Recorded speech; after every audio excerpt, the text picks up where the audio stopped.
Uma boa tarde aos nossos queridos irmãos do Grupo Espírita Allan Kardec de Alvorada. Meu nome é Jocelaine Luongo, sou trabalhadora da Associação Espírita Fonte de Luz da cidade de Campo Bom e trago um abraço fraternal a todos os irmãos. Para nossa reflexão de hoje, nós vamos trazer um trabalho que se chama Pelos Caminhos de Jesus. Mas antes disso, vamos fazer a nossa prece, pedir aos benfeitores amigos para que nos amparem nas reflexões da tarde.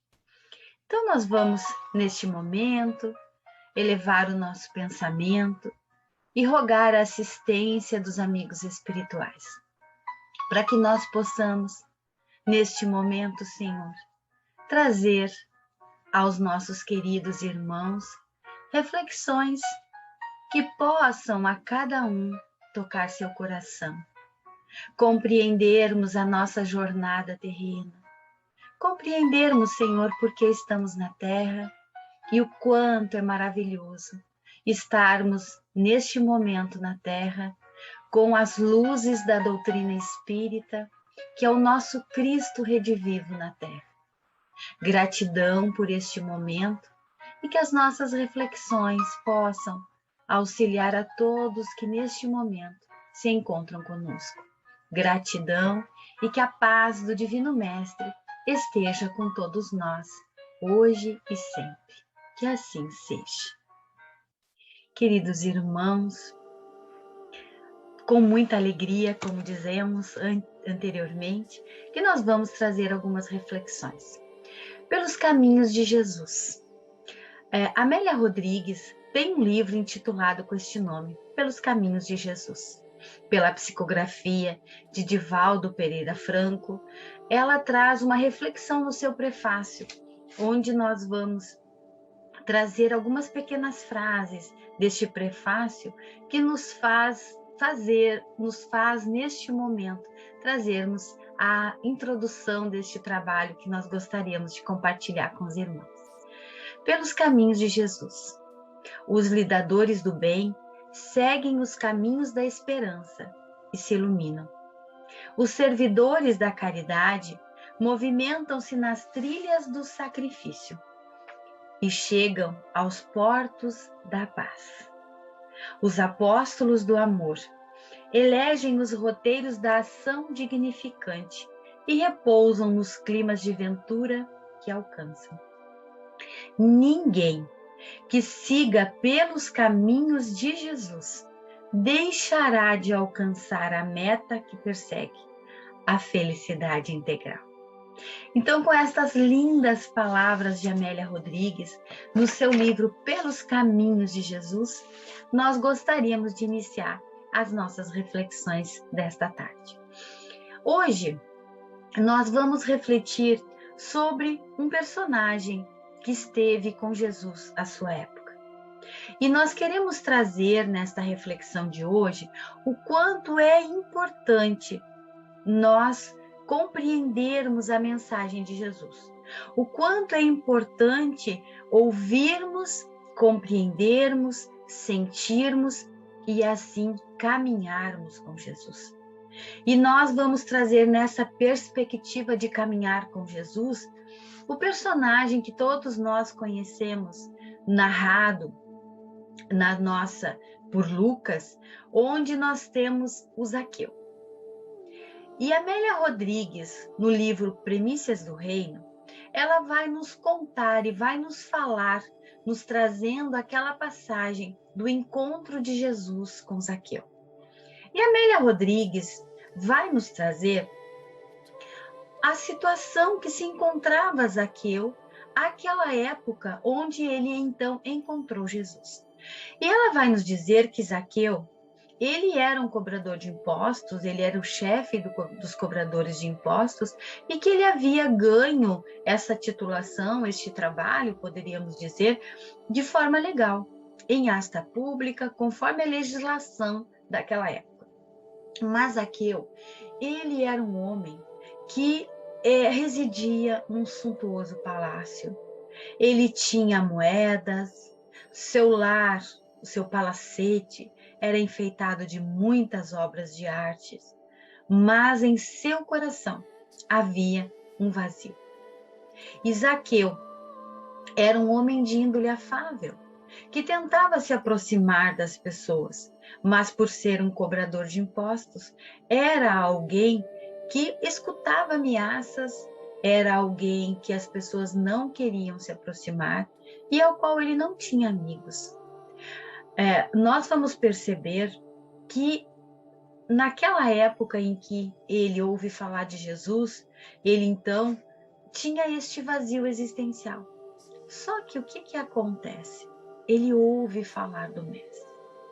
Ele sabe dessas notícias de amor que o Mestre estava pregando. Também ele tinha muita sede de amor. E então Zaqueu tem a informação de que com ele também havia um publicano. E isso enche de esperança. E ele queria ver o Messias. Ele queria ouvir o Messias. Ele, Zaqueu, auxiliava um cego de Jericó, que mendigava ali na alfândega onde ele trabalhava, e ele auxiliava muitas pessoas que tinham necessidades. Mas ele, quando olhava para Bartimeu, ele percebia que ele e Bartimeu tinham algo em comum: a soledade. Ambos caminhavam sozinhos. Mas então, em março de 30, na cidade de Jericó, a um certo entardecer, falavam e diziam e comentavam que o Mestre havia arrancado Bartimeu da sua cegueira. O tumulto se fez natural naquele entardecer, porque as pessoas estavam, naquele momento, todos constatando aquela cura do nosso querido Bartimeu. Zaqueu, então, vê em seu coração uma grande explosão emocional. E quando ele percebe esta explosão emocional, ele se junta àquela multidão que vai à entrada da cidade receber o Mestre. Zaqueu mal podia esperar para encontrar Jesus. Corre naquela multidão e ele sabia que ninguém daria espaço para que ele pudesse ver o Mestre. E então ele olhou e viu uma árvore. Sem pestanejar, sobe para aquele sicômoro, como nos narra no Evangelho, e então ele fica observando a chegada de Jesus. Jesus se aproxima e ele vê como é lindo o Rabi. Naquele momento em que Jesus vai se aproximando, Zaqueu, impressionado com a sua energia, com a sua beleza, observa que Jesus para à sua frente. E naquele momento, toda a sua vida perpassa em sua mente.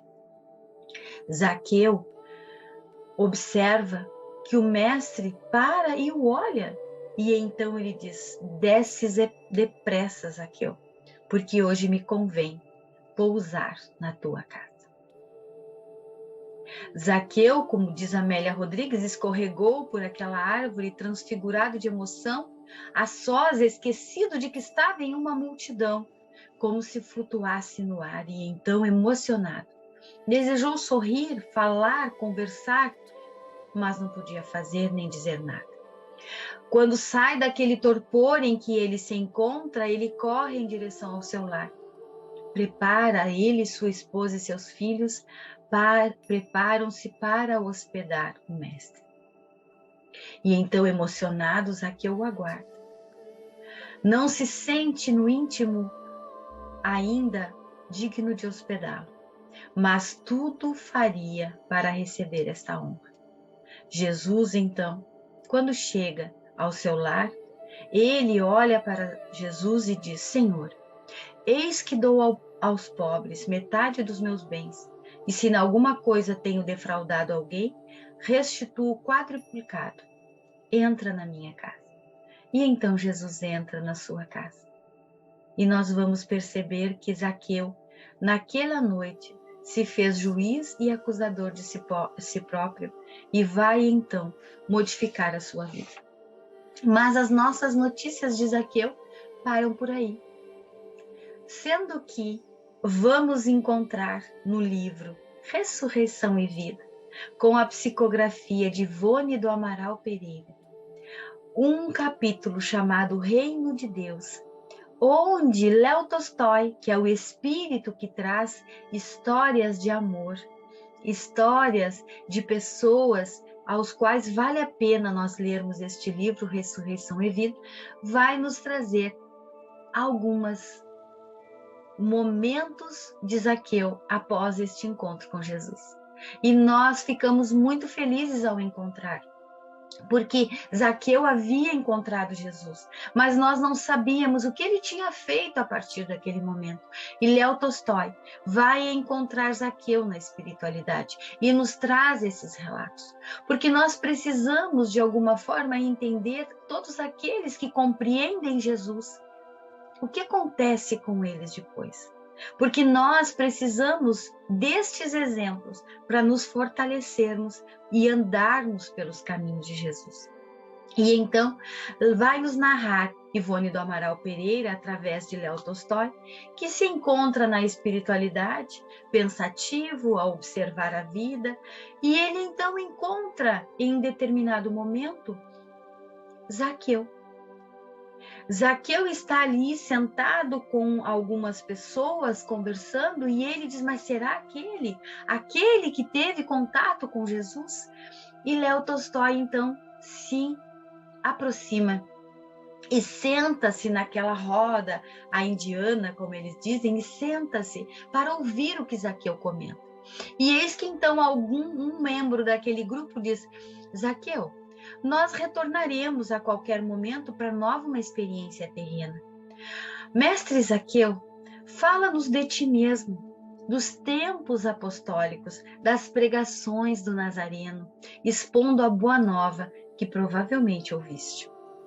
E então, Zaqueu vai relatar que a bondade do mestre, após aquela visita, aquela refeição na sua casa, ele, que pensava ser um renegado da sociedade, porque era publicano, tocou para sempre seu coração.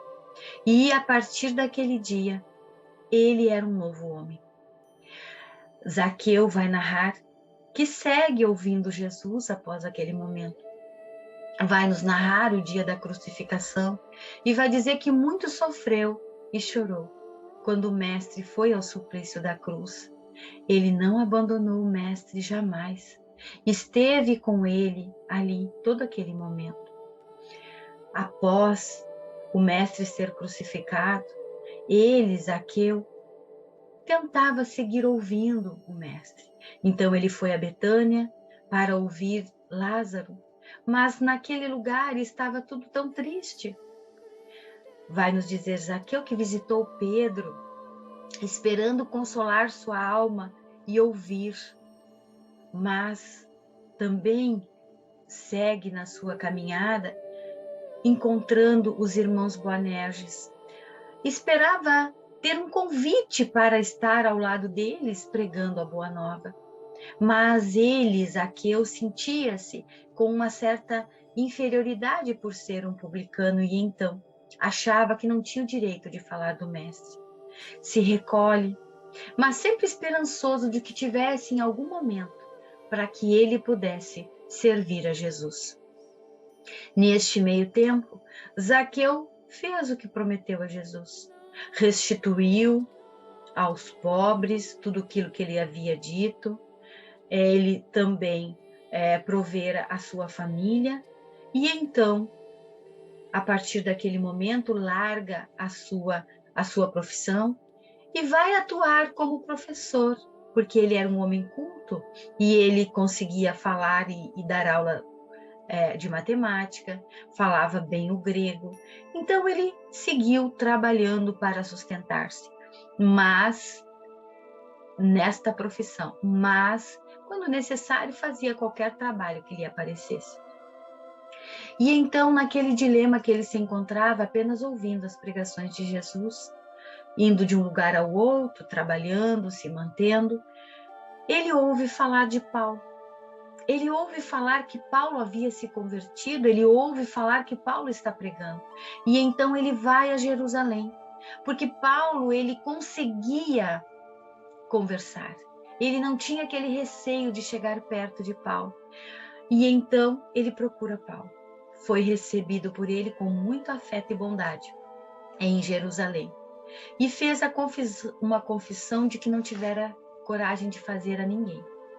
E então Paulo vai o aconselhar. E Paulo diz assim o nosso querido Zaqueu: não te limites à adoração inativa, que poderá cristalizar-se em fanatismo.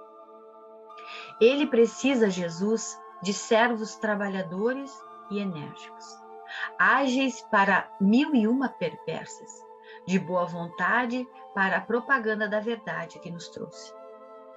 Ele começa falando também a Paulo, desculpe, tu que possuis noções da prática da beneficência, porque já fazias o bem. Ele diz, vai e testemunha o teu encontro ao Mestre. Paulo também vai nos dizer, e segue na sua preleção com Zaqueu, dizendo, nenhum de nós será tão pobre que não possa favorecer o próximo com algo que possua para distribuir. O pão, o lume, o agasalho, o bom conselho, a advertência solidária, a assistência moral no infortúnio, o ensinamento do bem, a lição ao ignorante, a visita ao enfermo, o consolo ao encarcerado, a esperança ao triste, o trabalho ao necessitado de ganhar o próprio sustento honrosamente, a proteção ao órfão, o seu próprio coração de amigo e irmão em Cristo, a prece, rogando aos céus bênçãos que aclarem os caminhos dos peregrinos da vida, o perdão àqueles que nos ferem e nos querem mal. E então Paulo traz a Zaqueu as imensas oportunidades que ele tinha de servir, como também fala ao nosso coração nesse momento que nós podemos servir, de que nós podemos caminhar com Jesus. E então, Zaqueu, a partir daquele dia, vai nos dizer e vai contar àqueles que estão junto dele, junto com Léo Tolstói.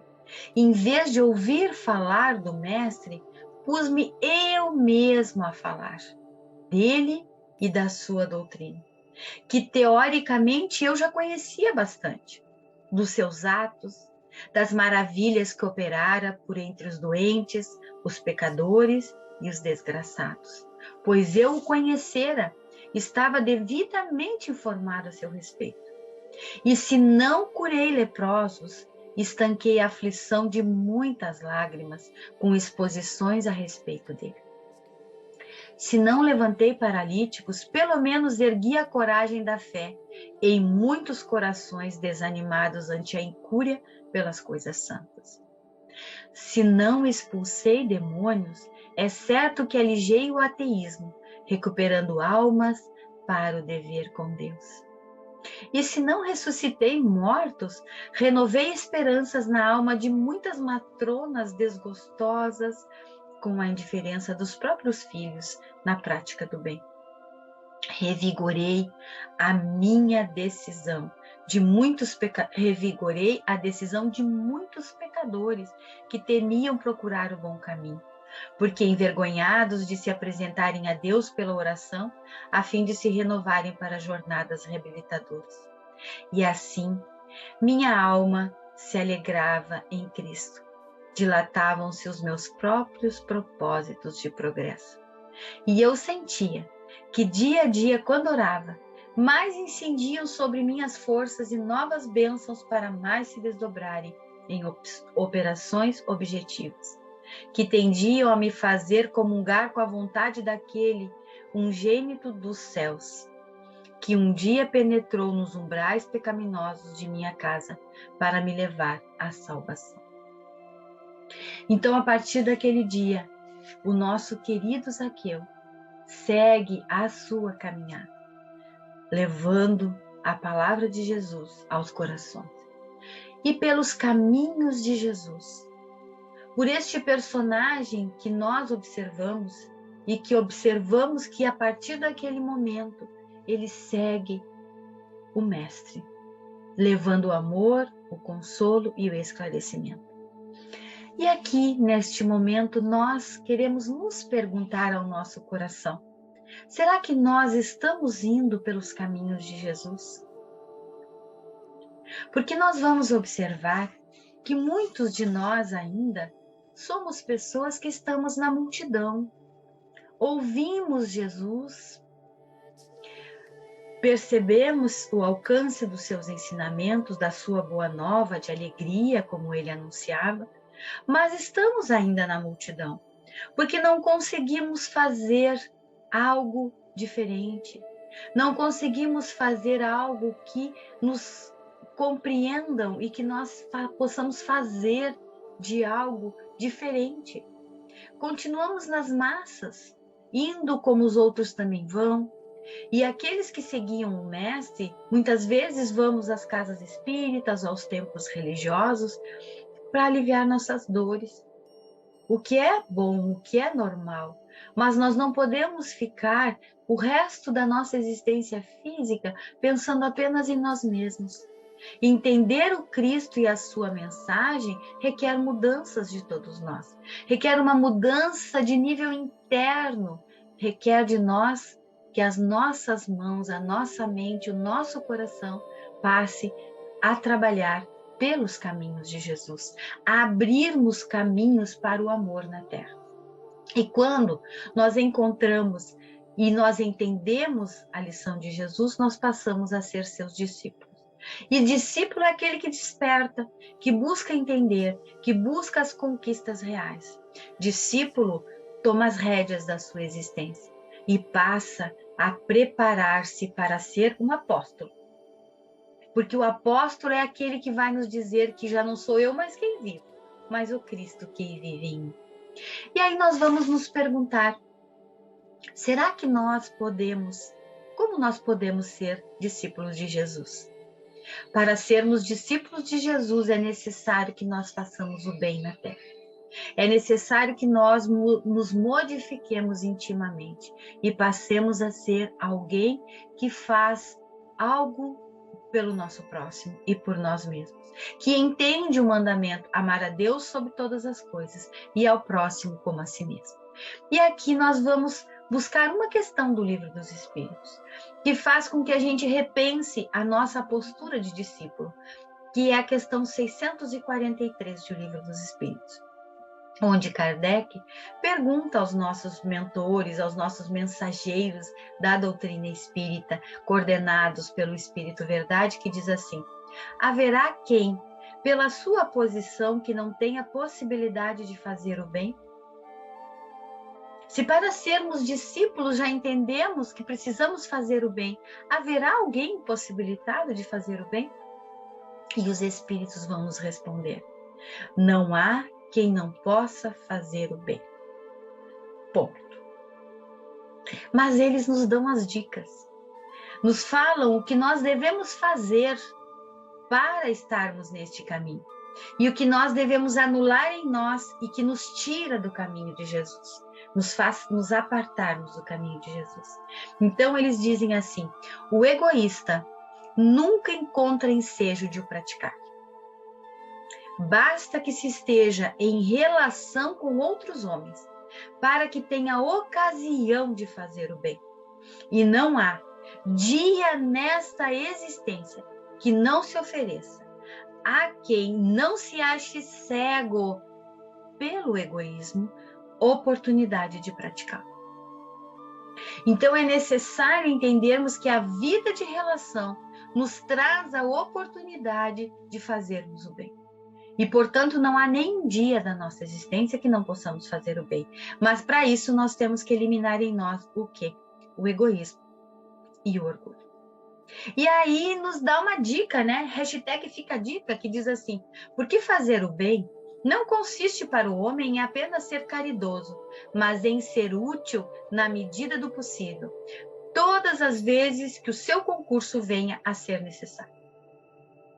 É preciso ter olhos de ver, ouvidos de ouvir, coração de sentir, para percebermos as oportunidades de sermos úteis, para percebermos quando a espiritualidade faz com que nós nos aproximemos daqueles que necessitam de auxílio, para que nós possamos auxiliar, para que muitas vezes possamos dar um bom conselho, possamos articular nossas redes de amizades para matar a fome que campeia na nossa terra. Fome de paz, fome de amor, fome de luz. Porque existem muitas fomes, meus irmãos, não só a fome de pão.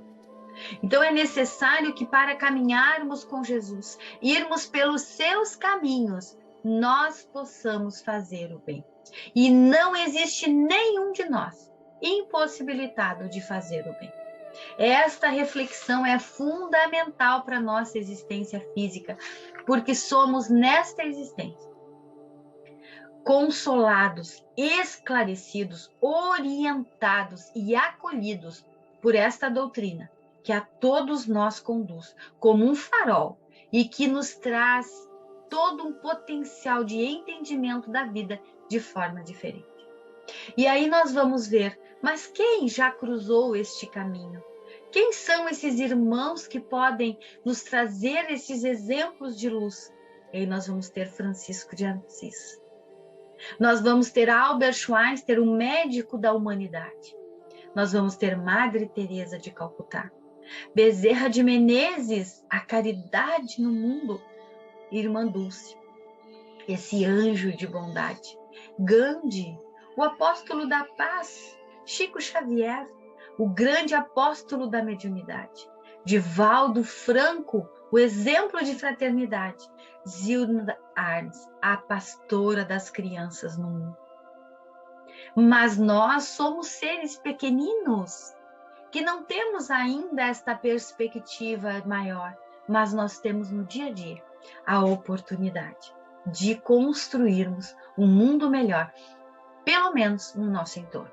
E aí nós vamos trazer mais uma questão do Livro dos Espíritos, 918. Por que sinais se pode reconhecer no homem o progresso real que deve elevar o seu espírito na hierarquia espírita? Se nós reencarnamos para progredir, quais são os sinais que faz com que nós percebamos o nosso progresso na hierarquia evolutiva?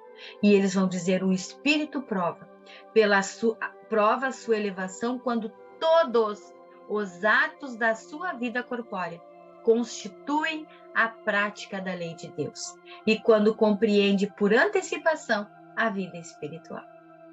Quer maravilha maior que a doutrina espírita, que nos diz que nós estamos aqui, mas que não somos daqui, que aqui é uma passagem transitória e que levaremos conosco todo o bem que conseguirmos fazer, toda lágrima que conseguirmos enxugar. Então, meus irmãos, vamos caminhar pelos caminhos de Jesus. E é claro que nós queremos encerrar com Paulo apóstolo, no capítulo 15 do Evangelho segundo o Espiritismo, onde ele diz e nos dá uma receita impecável, quando ele diz: submetei todas as vossas ações ao governo da caridade, e a consciência vos responderá. Não só ela, a caridade, evitará que pratiqueis o mal, como também fará que pratiqueis o bem. Porquanto uma virtude negativa não basta, é necessária uma virtude ativa. Para fazer-se o bem, mister sempre se torna a ação da vontade. Eu tenho que querer fazer o bem. Para não praticar o mal, basta as mais das vezes a inércia e a despreocupação. Que nós possamos fazer, como Paulo também nos diz, que nós nos esforcemos para que os nossos irmãos, em nos observando, possam reconhecer que o verdadeiro espírita e o verdadeiro cristão são uma só e a mesma pessoa. Pois não nos importa o credo a que pertençamos, porque nós precisamos compreender a mensagem de Jesus. E neste momento, então, encaminhando para o final, nós gostaríamos de dizer a todos da nossa alegria deste momento. Esperamos que tenhamos levado uma reflexão para nossa tarde de hoje, o que nós estamos fazendo na nossa existência. E aí nós gostaríamos de encerrar com uma música, a música que nós precisamos lembrar cada vez que nós pensarmos o que é preciso para ser feliz. E aí nós vamos lembrar que a música nos fala que amar como Jesus amou, sonhar como Jesus sonhou, pensar como Jesus pensou, viver como Jesus viveu e sentir o que Jesus sentia, sorrir como Jesus sorria, e ao chegar ao fim do dia, eu sei que eu dormiria muito mais feliz. E voltando ao início do nosso trabalho, quando Amélia Rodrigues nos diz que ninguém que siga os caminhos de Jesus deixará de alcançar a meta que persegue, a felicidade integral.